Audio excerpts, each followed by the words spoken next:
Good day guys! Today nandito tayo sa Autofocus Test Drive event dito sa MOA Grounds this Sunday. Since merong Hilux GRS dito sa test drive event, tinake ko na rin yung opportunity para matest siya as of now. Na-test ko na ito before, pero doon pinag-compare ko with other pickups in the segment. Ngayon, i-review ko siya yung kanyang driving dynamics na as one lang without comparing it with other brands. Siyempre, magko-compare pa rin tayo in some aspects, but we will try our best para ma-explain ko deeply what do you expect, especially nag-price increase ito in the past few months. For a price of almost 2.5 million, sulit pa ba siya sa price na yon? So let's see in the test drive na ito, how would it ride and perform on real-world scenarios na 90% of that time sa pavement ito i-drive. And hindi gagamitin for hauling or kargahan. Kasi usually naman, ang mga bumibili nito, they aim for the leisure aspect of the truck. They are more on the aesthetics niya at yung dating ng vehicle. Kasi kung ikaw naman ang aim mo is magkakarga ka ng mabigat, ang bibilhin mo yung mas lower variant na mas mura, gaya ng mga J variants o kaya yung mga Conquest na lower variant.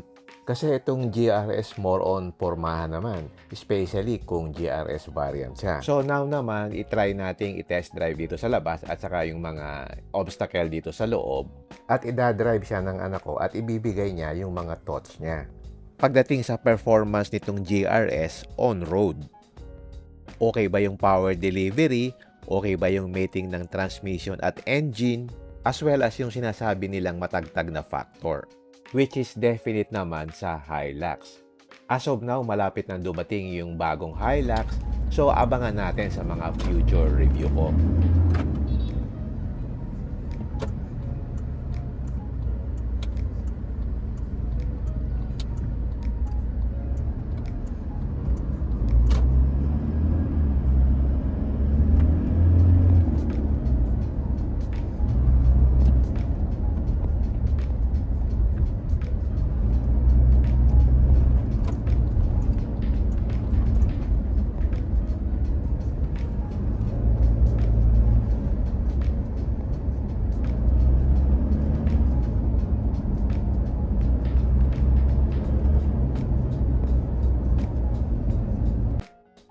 So, sabi ng anak ko, doon sa short stretch of road na inikot niya ng konti dito sa MOA Grounds, ramdam niya yung heft ng steering. As compared doon sa mga electric power steering na available in the market. But once you get going naman, gumagaan yung steering at hindi na siya hefty. Siguro, mahihirapan ka lang i-maneuver ito, especially kapag ka nagpa-parking ka. Pero pag gumagalaw na siya, okay na naman siya. Maganda yung feel ng steering. Very responsive siya in terms of feel. And alam mo talaga kung nasaan yung wheels mo. So, walang disconnection na feeling since power steering yun. Yun naman ang advantage ng hydraulic power steering compared sa electric power steering, which is sometimes may feeling na artificial siya. Since assisted siya, in terms of comfort talaga, electric power steering is mas maganda. But in terms of feel and feedback, from time to time, mami-miss mo din yung feel ng hydraulic steering. Pero in this day and age, hindi na rin siya ganun ka-usual. So it depends pa rin sa tao kung ano yung piniprefer nila. Pero kasi kami ng anak ko, mas prefer namin yung electric power assisted steering. Kasi may magaganda namang system na hindi ganun ka-artificial ang feeling.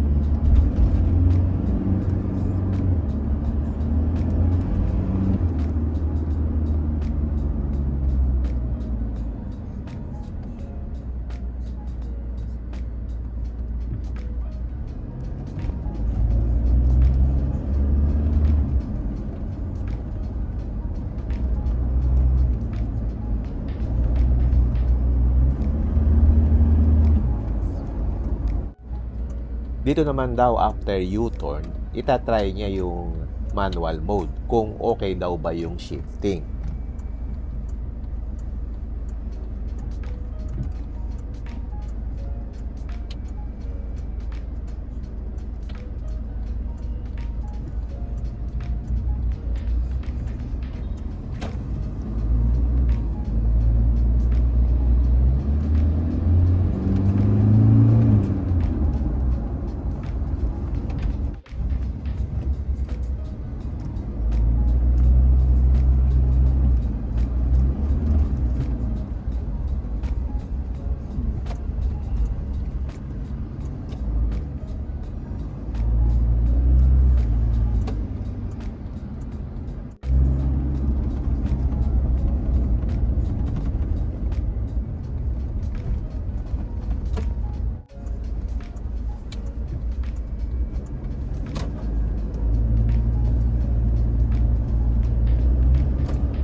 In terms of power delivery naman, according to my son, yung power delivery niya is not a very linear fashion.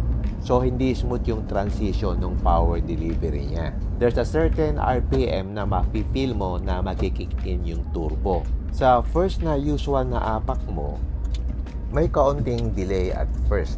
But once na mag-kick in na yung turbo, ma-feel mo na yung power ng 224 PS. Mas upgraded nga pala ang power ng GRS compared dun sa other models ng Hilux. Dito ramdam mo yung power niya pero merong konting delay ng konti. Pero pagdating naman sa suspension, yun talaga, yun siguro ang pinaka-downside ni Hilux. Every modulation sa road, ramdam mo talaga. At yung body movements niya, especially dun sa likod, is medyo malikot. So, yung movement ng likod niya is not only up and down, but may sideways motion din. So, I think the front end is good. Pero yung sa back end is medyo malikot talaga. So, kung tatanungin mo ako kung matagtag pa rin ba itong Hilux na bago, yes, definitely. Ang sasabihin naman ng iba, na ang purpose niyan talaga is kargahan. So, expect mo na matagtag. Pero in reality, pag tiningnan mo sa ibang brands, kaya din nilang mag-carry ng up to 1 ton without sacrificing yung ride comfort. I still don't understand anong meron dito sa Toyota, why they can't improve yung ride comfort nila while still having that 1 ton capacity. Yun naman talaga yung totoo eh. Yun yung nature ni Hilux. Meron ka namang way of improving by changing aftermarket parts. Pero kung ikaw naman yung person na hindi mahilig mag-upgrade at ayaw mo nang gumastos sa sasakyan mo, expect mo talaga na matagtag itong Hilux kung ito yung pipiliin mo. Even here sa MOA ground na naka-cobblestone, mafe-feel mo na nagsishake yung body. Especially dito sa likod na nagsusway siya from left to right even at low speed.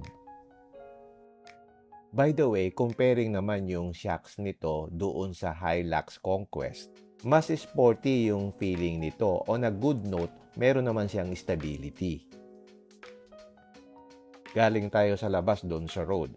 Mamaya naman, ipapasok natin dito sa obstacle course dito ni Autofocus.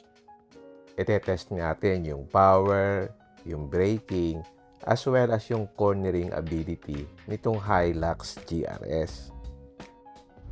Okay, try nating ipasok dito sa course nila.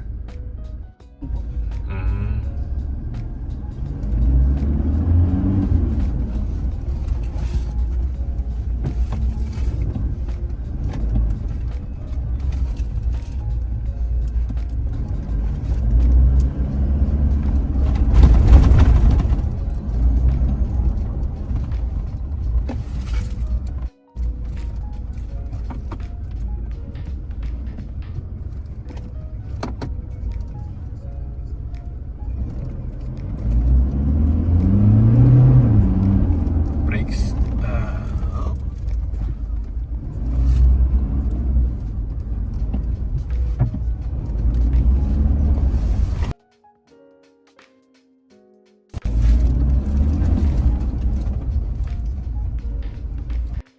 Okay, pagdating naman sa obstacle course, I think pagdating sa performance, okay naman siya. It's not the best, maganda naman yung feeling niya sa sporty driving. According to my son, pagdating sa handling and overall feel niya, pag kino-corner mo siya, okay naman siya pagdating sa front end. Hindi lang stable, I think, pagdating sa passenger sa likod since medyo malikot yung likod niya. And the nice thing is, very direct naman yung handling nitong Hilux GRS. And compared with the other variants ng Hilux, mas maganda yung compression ng shocks nito kapag kino-corner mo. Of course, merong body roll. Mind you, meron. Which is evident naman sa video, especially kung passenger ka. Pero as a driver, confident, inspiring din naman siya, sabi ng anak ko. Maganda naman siyang i-drive at masaya siyang i-drive, especially sa corners. Yung power delivery naman niya at saka yung braking is also good. Yun nga lang, may konting delay from the start, but once mag-kick in na yung turbo, ma-feel mo yung power and torque nitong Hilux GRS. Pagdating naman sa braking, since itong unit na ito is gamit na, Medyo laspag na kasi ito yung ginagamit nila sa kanilang advertisement at saka yung kanilang mga off-road activities. Expect mo na hindi brand new yung performance nitong unit kasi kita mo naman sa video na puro rattle yung mga interiors niya. Napansin ko din dito sa test drive yung progression ng brakes niya medyo matamlay. Kasi ang expectation ko dito, since this is a GRS, especially from Toyota, yung mga brake systems nila, malakas yung kagat nila sa first hand. Pero dito, since overused yung unit na to, medyo malalim na yung brakes niya bago mag-respond. I don't know if that's natural, pero ini-expect ko talaga dito, since this is a GR variant, malakas yung preno niya, pero dito, inaapakan pa daw niya ng mas malalim. Pero other than that, if you're eyeing yung Hilux na may best performance, especially sa driving performance, I think ito na yung the best na makukuha mo from the Hilux variants. Pero if you're going to compare it sa other brands, meron talagang ibang brands na magi-step up pagdating dun sa driving performance. Ang purpose naman talaga ng video na ito is to show yung driving feel and driving dynamics nitong Hilux GRS on-road para ma-get to feel nyo talaga kung ano ang ini-expect mo dito sa vehicle. So kung ikaw yung type of person na nagpa-prioritize ng driving feel pagdating sa sasakyan, so ito yung video na yon para i-showcase yun. Hindi kasama dito yung reliability or brand equity. May magsasabi rin dito na ang purpose naman talaga ng pickup is kagahan, ganyan. Pero in reality naman talaga ang mga Pilipino sa context natin, nowadays we usually buy pickups for leisure activities. Especially now yung road conditions natin at saka yung mga flood-prone areas, there is a trend that we're using pickups as our daily. Which is what's happening now kasi nag-i-evolve din talaga yung lifestyle. So, hindi lang talaga ginagamit ang pickup for kargahan. So, ginagamit na rin to sa ibang bagay, gaya ng leisure activities. So, you can see that the trend is changing. Talagang mayroong pagbabago. So, pagdating sa pickup, nag-iiba na talaga ang paggamit nito. Marami na rin ginagamit ito for camping.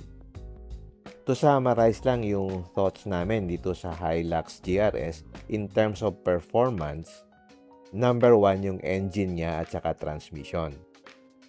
Power-wise sa lahat ng pickups in the segment, siya yung may pinakamataas na power rating. Sa mga diesel engine, iba pa yung V6 na Raptor. Ramdam mo ba yung power niya? Yes, pero hindi siya ganun kasignificant compared dun sa competitors niya. Up to par pa rin naman siya dun sa mga kalaban niya. Kumbaga, hindi rin nakakalayo yung feel.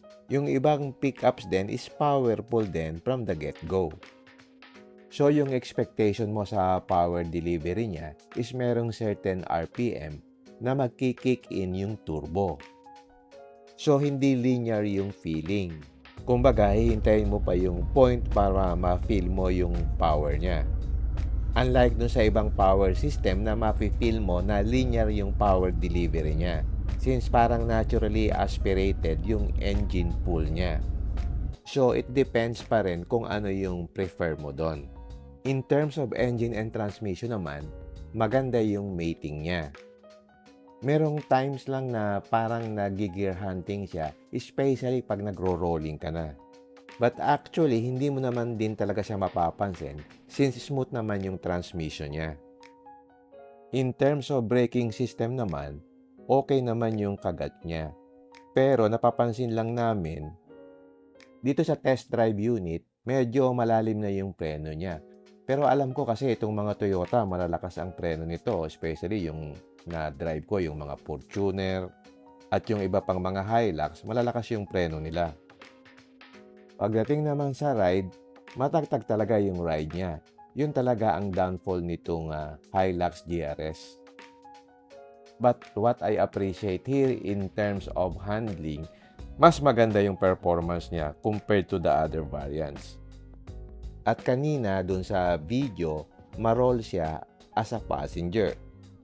Pero as a driver, sabi nung anak ko, maganda yung handling niya. Very direct yung steering wheel at mas maganda yung compression ng front shocks compared dun sa likod since naka-molly yun. So, mas malikot yung sa likod compared sa harap, pero mas planted yung feeling as a driver. So, I think pagdating sa handling sa lahat ng Hilux variants, siya yung may pinakamaganda. One thing na napansin namin is very noticeable yung engine roar. So, kung gusto mo yung ganong type of engine, maganda itong 1GD engine kasi maganda yung tunog niya. At kung lalagyan mo siya ng aftermarket exhaust, ang ganda ng tunog niya compared with the other diesels in the market. Just to summarize, meron din siyang hindi magandang aspects. It's not perfect. It's a matter of weighing out things. So, kung importante sa iyo yung driving aspect or driving feel, then yung Hilux GRS may not be for you. Pero meron ding mga tao na mas gusto nila yung may pagka-rawness pagdating sa feel ng sasakyan. Ayaw nila nung feel nung pagka-artificial.